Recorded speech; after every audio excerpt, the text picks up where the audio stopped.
18 ஆண்டுகால ஐபிஎல் வரலாற்றில் முதல் முறையாக சாம்பியன் பட்டத்தை வென்றுள்ளது ராயல் சேலஞ்சர்ஸ் பெங்களூரு அணி. பஞ்சாப் அணியை 6 ரன்கள் வித்தியாசத்தில் வீழ்த்தி வெற்றி வாகை சூடியது ஆர்சிபி. ஐபிஎல் தொடரின் இறுதிப் போட்டியில் டாஸ் வென்ற பஞ்சாப் அணி பந்துவீச்சை தேர்வு செய்தது. அதன்படி முதலில் பேட்டிங் செய்த பெங்களூரு அணியில் பில் சால்ட் 16 ரன்களிலும் விராட் கோலி 43 ரன்களிலும் ஆட்டமிழந்தனர். 20 ஓவர்கள் முடிவில் பெங்களூரு அணி 9 விக்கெட் இழப்பிற்கு 190 ரன்கள் எடுத்தது.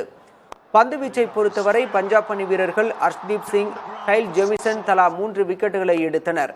191 ரன் வெற்றி இலக்குடன் களம் இறங்கிய பஞ்சாப் அணியில் தொடக்க ஆட்டக்காரர்கள் ஆரியா 24 ரன்களிலும், பிரப்ஜிம்ரன் சிங் 26 ரன்களிலும் பெவிலியன் திரும்பினர். இங்கிலீஷ் 39 ரன்களில் வெளியேற கேப்டன் ஸ்ரேயஸ் ஐயர் 1 ரன்னில் ஆட்டமிழந்து ஏமாற்றினார். அதிரடி காட்டிய ஷசாங்க் சிங் அரை சதம் விளாசினார். எனினும் பஞ்சாப் அணியால் 20 ஓவர்கள் முடிவில் 7 விக்கெட் இழப்பிற்கு 184 ரன்கள் மட்டுமே எடுக்க முடிந்தது. இதனால் 6 ரன்கள் வித்தியாசத்தில் பெங்களூரு அணி வெற்றி பெற்று சாம்பியன் பட்டத்தை முதல் முறையாக கைப்பற்றியது.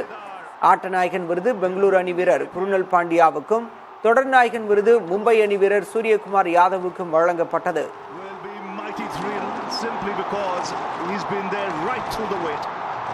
This is the only franchise he's played for, and you can see the teammates.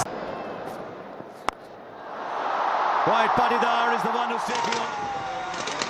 18 ஆண்டுகால கனவு நனவாகியுள்ளதால் கர்நாடகா, ஆந்திரா, தமிழகத்தில் உள்ள ஆர்சிபி ரசிகர்கள் பட்டாசு வெடித்து கொண்டாட்டத்தில் ஈடுபட்டனர். ஆரவாரத்துடன் வெற்றியை கொண்டாடி மகிழ்ந்தனர்.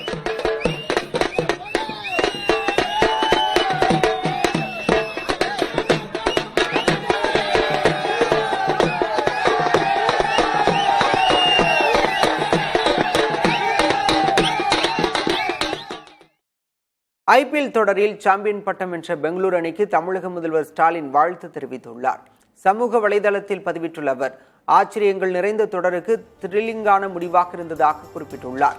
பல ஆண்டுகளாக இந்த கனவை சுமந்து வந்த கோலிக்கே கிரீடம் பொருந்தும் எனவும் கூறியுள்ளார். கர்நாடக முதல்வர் சித்தராமையா தனது பதிவில் பெங்களூரு அணிக்கு வாழ்த்து தெரிவித்துள்ளார். கனவு நிறைவேறியுள்ளதாகவும் இந்த வெற்றி கர்நாடகாவிற்கு மேலும் பெருமை சேர்ப்பதாகவும் குறிப்பிட்டுள்ளார். வரலாற்று வெற்றியை சாத்தியமாக்கியுள்ளது ஆர்சிபி அணி என கர்நாடக துணை முதல்வர் DK சிவகுமார் தெரிவித்துள்ளார்.